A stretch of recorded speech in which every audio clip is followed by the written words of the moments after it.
உங்களோட monthly medicines with 20% discount and free டெலிவரியோட வாங்கணும்னா உடனே சக்தி ஃபார்ம் ஆப்பை டவுன்லோட் பண்ணுங்க. கோவை தொகுதி பாஜக வேட்பாளர் அண்ணாமலை பல்லடம் பகுதியில் பிரச்சாரம் மேற்கொண்டு வருகிறார். அதன் நேரடி காட்சிகளை தற்போது பார்க்கலாம்.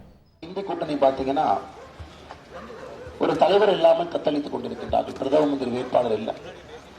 ஒரு செம்பரியாட்டு கூட்டம் கூட 10 நாள் 10 ஆட்டை வாங்கி ஒன்னா விட்டீங்கன்னா அந்த 10 நாள் அந்த ஆடு தன்னுடைய தலைவனோ தலைவியோ கண்டுபிடிச்சு. அதுக்கப்புறம் இந்த செம்பரியாட்டில் பார்த்தீங்கன்னா தலைவன் கூட அந்த ஆடெல்லாம் பின்னாடி போகும். முதல்ல வேலி அந்த ஆடு முட்டும், பின்னாடி எல்லா ஆடும் ஒன்னா போகும். ஸோ அதற்கு ஒரு தலைவன் தலைவி இருப்பாங்க. ஒரு செம்பரியாட்டு மந்தைக்கு கூட தலைவன் தலைவி கண்டுபிடித்து அதன் பிறகுதான் செம்பரியாடு தன் வேலையை செய்யும். ஆனால் இந்தி கூட்டணி தலைவர்கள் இல்லாத ஒரு கூட்டணியாக இருந்து கொண்டிருக்கிறது. இது ரொம்ப முக்கியம். ஏன் இந்த விஷயத்தை சொல்றேன்னாங்க, நம்ம ஒரு விஷயத்தை தெளிவாக புரிந்து கொள்ள வேண்டும். ஒரு நாட்டினுடைய பிரதமர் யார் என்பதற்கான தேர்வு, அந்த பிரதமர் எப்படிப்பட்ட மனிதராக இருக்க வேண்டும் என்பதற்கான தேர்வு, அந்த பிரதமர் நம்மை எப்படி வழிநடத்த வேண்டும் என்பதற்கான தேர்தல். நாம் வாக்களிப்பது பிரதமர் யார் என்பதற்கான. அதனாலதான் 5 ஆண்டுகள்ல 3 முறை நாம் வாக்களிக்கிறோம். உள்ளாட்சி பிரதிநிதி யார் என்பதற்காக ஒரு வாக்களிக்கிறோங்க, நம்முடைய முதலமைச்சராக யார் வர வேண்டும் என்பதற்காக வாக்களிக்கிறோம், இன்னைக்கு பிரதமராக யார் வர வேண்டும் என்பதற்காக வாக்களித்துக் கொண்டிருக்கிறோம். அருமை சகோதர சகோதரிகளே, நீங்களே ஒரு இடம் யோசிச்சு பாருங்க.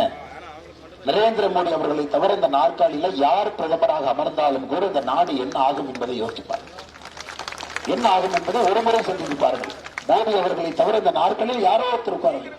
மம்தா பானர்ஜி அவர்களோ, அரவிந்த் கெஜ்ரிவால் அவர்களோ, ராகுல் காந்தி அவர்களோ, சந்திரசேகர் ராவ் அவர்களோ, யாரோ யோசிச்சு பாருங்க. உத்தவ் தாக்கரேவாக இருக்கட்டும், ஃபரூக் அப்துல்லா அவர்களாக இருக்கட்டும், அல்லது நம்முடைய முதலமைச்சர் ஸ்டாலினா இருக்கட்டும், அந்த நாற்காலி அவங்கள உட்கார வச்சா என்ன ஆகும்? இந்த நாட்டை சின்னாபின்னப்படுத்தி என்ன செய்வார்கள் யோசிச்சு.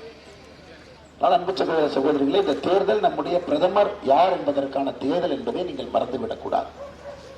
அதே நேரத்தில் இந்த 2024 தேர்தலை பொறுத்தவரை நேற்று நம்முடைய பாரதிய ஜனதா கட்சியினுடைய தேர்தல் வாக்குறுதியை வெளியிட்டிருக்கின்றோம். ஒன்று நம்முடைய பிரதமரே வெளியிட்டிருக்கார் டெல்லியிலே, இன்னொன்று தொகுதிக்காக நானும் வெளியிட்டிருக்கின்றேன்.